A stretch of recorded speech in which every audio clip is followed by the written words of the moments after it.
في الاسم، ها؟ عاوز اغير جو كده. ايوه، السلام عليكم. ايه ده المجتمع ده ما شاء الله ما شاء الله. فالكم كريست، والله فالكم كريست.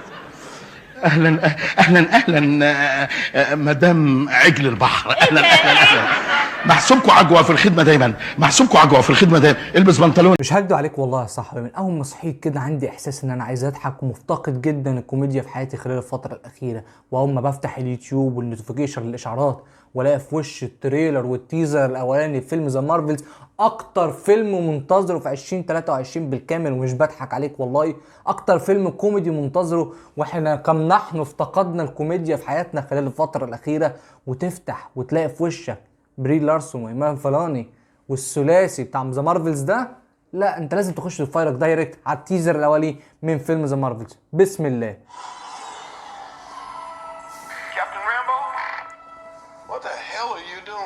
الله، جايب لك نيك فيوري، شكلهم عارفين ان الفيلم فاشل قوي سيكا يعني، وحرقوا كمان سيكريت انفيجن كده ان هو يكمل معانا.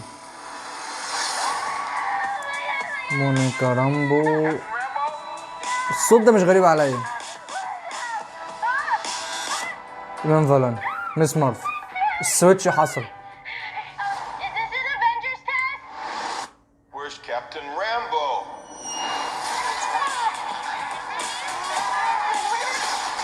اوكي، بدنا نشوف قوة مونيكا رامبو، وده الكريديت سين بتاع ميس مارف.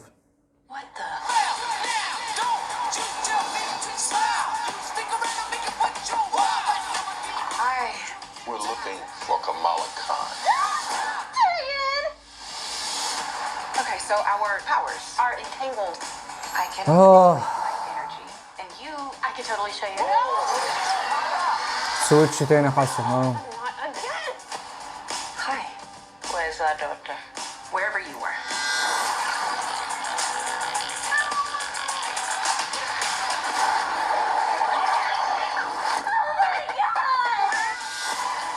نوفمبر 10. اوكي، تجميعة الثلاثي اهو، تيمينج اب، طب نحن اشتقنا لهم. ايوه، الميوزيكال بلانت، الكوكب الميوزك.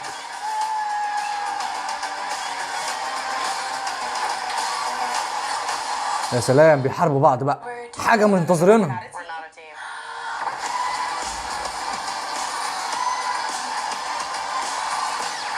اوكي، نوفمبر 2023، التريلر الاول لذا مارفلز. يا الله، كم نحن انتظرنا تشويقا لهذا التريلر وهذا الفيلم.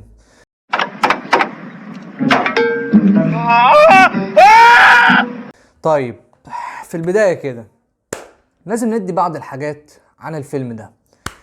اللي نجح كابتن مارفل الجزء الاولاني انه كان جاي ما بين معجنتين حرفيا، انفينيتي وور واند جيم، نهايه كل التحضيرات اللي عملتها مارفل، وكان بدايه السقوط ان انت تقدم شخصيات مش محبوبه او ممثلين مش محبوبين وبقصص سيئه جدا. مختلف بقى الحاجات، وانتشر معانا العدوى في المرحله الرابعه كامله، وطبعا انتقلت معانا ومستمره في المرحله الخامسه حتى الان بفيلم انت مان اند واسب كوانتمانيا. طيب، الفيلم ده جاي تحضيرا لمونيكا رامبو بالقوه بتاعتها اللي حصلت عليها او اكتشفتها في نهايه مسلسل واندا فيجن بتاع سكارلت ويتش. وطبعا مسلسل ميس مارفل للاسف اتفرجت على اول حلقتين كده وشفت البوست كريدت سين في الاخر، والسويتش اللي حصل ما بين قوه ميس مارفل وقوه كابتن مارفل، واللي انتقلت اماكنهم من هنا لهناك. وهنشوف بقى التدخل الثلاثي مع بعض. موجود معانا نيك فيوري في الفيلم، استغلالا لنجاح الجزء الاول، واستغلالا ان هو لازم يشيل الفيلم من بعض اللقطات. اصل انت لو اديت الثلاثه دول مساحتهم في الفيلم كله، الفيلم ممكن يعمل معاك دروب في الارباح لدرجه مش معقوله. وخلينا نتكلم بمنطقيه كده، انت الفيلم ده بنسبه كبيره اللي عامله متاكد ان هو مش بيخدم القصه الكبيره بنسبه كبيره. القصه الكبيره بتاعت العالم بتاعت مارفل السينمائي وما الى اخره، هو عارف ان هو مش بيخدم القصه الكبيره، مش هيخدم في سكه المالتي فيرس، ممكن ما يخدمش في قصه كانج، ممكن يلعب في بوست كريدت سين. ده حاجه مما لا شك فيها، يلعب في البوست كريدت سين ان انت في حاجه بقى ايه في الاخر بعد كل اللي بيحصل واللي هطل ونروح ميوزيكال بلانيت، تلاقي يتقابلوا مع بعض والقوات تقعد تتناقل ونيك فيوري يقعد يجري ورا بعض فيهم، والفيلنز بتاع الفيلم طبعا واضح ان هو، انا ما اعرفش حاجه عن الفيلنز بتاع الفيلم اطلاقا، غير ان هو اللي بتلعبه زوجة الممثل توم هيدلسون اللي بيقوم بدور لوكي في عالم مارفل السينمائي. ده اللي ممكن اعرفه عن الفيلم بالكامل. الحاجه اللي ممكن نتكلم عليها تاني هما فكرة اللقاء الأول بين مونيكا رامبو وكابتن مارفل. يعني اللقاء الأول ما تنساش إن هي قابلتها وهي صغيرة في فيلم كابتن مارفل، وكانت بنت صديقتها، ودلوقتي كبرت وامها ماتت. فبالنسبة لهم اللقاء بعد السنين دي كلها اللي هو يعني حاجة يعني فيها بعض المشاعر الطفيفة اللي ما فيهاش أي حاجة يعني من أنواع إن أنت بتتحمس معاهم أو بتحبهم من الآخر يعني. كان الشعور ده بالنسبة لي يعني على الأقل. يمكن الشخصيات الثلاثة في الفيلم مش هكدب عليك ان انا كنت بميل لمونيكا رامبو، يعني ما حسيتش منها بكرنج غير الاثنين التانيين دول. يعني مونيكا رامبو ما حسيتش منها بكرنج برغم ان انا ما حبيتش مسلسل وان ديفيجن قوي، بس ما حسيتش منها بكرنج. الكرنج اللي يقفلك من شخصيه كابتن مارفل وشخصيه ميس مارفل.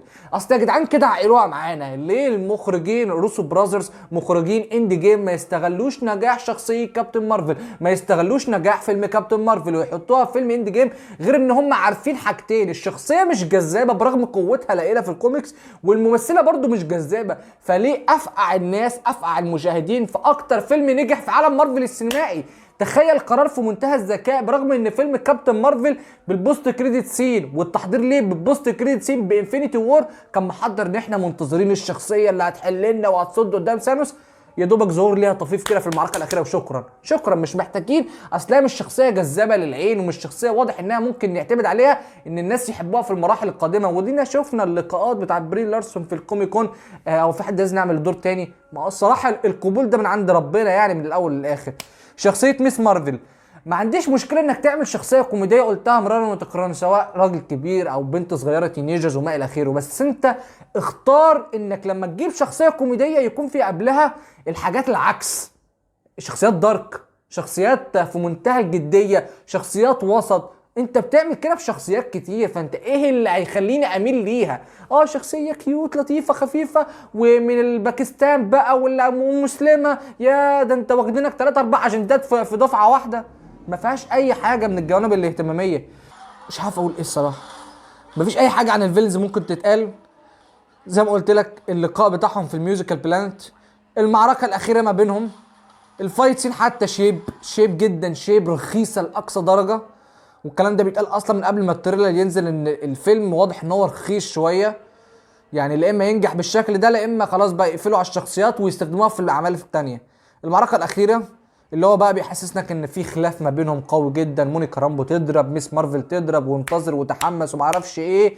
وعشان يعتمدوا نجاح الفيلم ده كله جايبين لك عمنا نيك فيوري في الفيلم عشان يحرقوا مسلسل سيكريت انفيجن، ان ايا كان اللي هيحصل ممكن يكونش ده نيك فيوري بتاعنا، او نيك فيوري نجا بشكل ما بقى في احداث سيكريت انفيجن بقى. مش مهم، المهم ننجح الفيلم عشان ده مسلسل وده فيلم في الاول وفي الاخر. بس والله بس منتظر الكوميديا دي بلا شك من الجدال يعني الصراحه، واظنك منتظر الفيلم ده هتعمل عليه ميمز للصبح يا صديقي قسما بالله. الفيلم ده ممكن يدمر مارفل براند حرفيا في السينما. مارفل براند يعني انت عندك كوانتامانيا، جارديان اوف جالاكسي فوليوم 3، مش هقول ان هو هيدمر ايا كان اللي ممكن يحصل، لان انت عندك فراق هيحصل في الفيلم ده بعد نهايه الجزء الثالث. فهل ممكن يحصل موت للكثير من الشخصيات؟ انت عندك دراكس هيموت تقريبا، ديفيد باتيستا قال لك انا مش هعمل حاجه بعد كده بعد الدور دراكس تاني، فاحتمال يموت. روكيت ممكن يموت، ليه لا ممكن يموت. شخصيات بقى بيتر كويلو وجامورا ونابيلا معرفش ممكن مصيرهم ايه اللي يحصل في الافلام القادمه. بس الفيلم ده هيجي بعد تقريبا مسلسل لوكي الموسم الثاني وسيكريت انفيجن، فممكن يرجعنا اللي هو كده ودروب بقى جامد. وتوقعت طبعا دروب في الارباح للايه في الاكتساح. يعني احنا ممكن نرجع لايرادات كابتن امريكا فيرست افنجر سنه 2011. مارفل ساعتها تقريبا جابت الارباح بالبادجت بالعافيه، بس كان عندهم ذكاء. شوف رغم ان انا بنتقد مارفل، عندهم في منتهى الذكاء. قال لك محدش بيحب كابتن امريكا، كريس ايفنز شكله كرنج شويه، استنى عليه شويه. كابتن امريكا وينتر سولدر، كابتن امريكا سيفل وور، افنجرز ايج اوف الترون، ذا افنجرز، انفينيتي وور واندي جيم، نجح بعد كده انه يحببني في الشخصيه شويه برغم ان انا ما بحبهاش، والممثل برده شويه. فاهم الفكره؟ يعني عندهم استثمار بعيد المدى. لكن في الثلاث شخصيات دول، وان كان الشخصيتين مس مارفل وكابتن مارفل هم السبوت لايت الاولاني، ما اظنش الموضوع ممكن يظبط قوي تماما تماما تماما. وننتظر معنا الفيلم في نوفمبر 2023، وهستخدم بدايه الفيديو ده ونهايته في مراجعتي للفيلم. هل الفيلم ممكن يكون حلو؟ اشك بنسبه 150%، مش 100% فقط. واسف اعزائي المشاهدين، ده كان كل اللي عندي النهارده. اتمنى في تعمل لايك للفيديو، اشتراك للقناه، وشوفنا ان شاء الله جرس الباك وصلك جديد في الحلقه معاك من محمد. اشوفك الجاي، سلام.